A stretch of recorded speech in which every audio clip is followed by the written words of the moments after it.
share with you some helpful information, some do's and don'ts about using a sliding board to make sure that your sliding board transfers go smoothly and that you don't have any injuries to them during them. So the first thing to know is that whenever someone is using a sliding board, the person who is being transferred with it, their natural sort of instinct, the natural thing everyone does is as they're scooting across it, is what they want to do is grab underneath the lip of the board as they're scooting, or they want to grab underneath the cutout of the board if the board has a cutout. Not all boards do, but many do.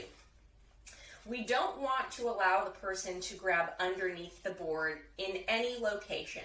And the reason is because if they grab under the board and their fingers are underneath the board, and then their weight slides or shifts over to that part of the board, their fingers are then going to become caught underneath the board.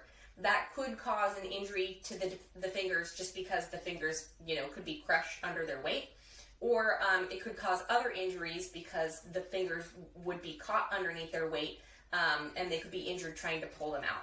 So you don't want to let them grab underneath the board anywhere. Instead, you want to have them push with a flat hand. The second helpful tip and thing to know is that friction is both your friend and your foe in any kind of transfer, but too much friction with a sliding board transfer is definitely not your friend. And what I'm talking about is the friction, or the amount of kind of grabbiness between the bottom of the person who is sliding on the board and the board itself. As you can imagine, this is a sliding board, so we want people to slide. We don't want them to get caught on the board as they go. If someone is wearing clothing, this is generally not a problem at all. However, where people run into issues is that they are transferring someone who might possibly be wearing an adult brief, they're not wearing any pants at all, or they have nothing covering their behind.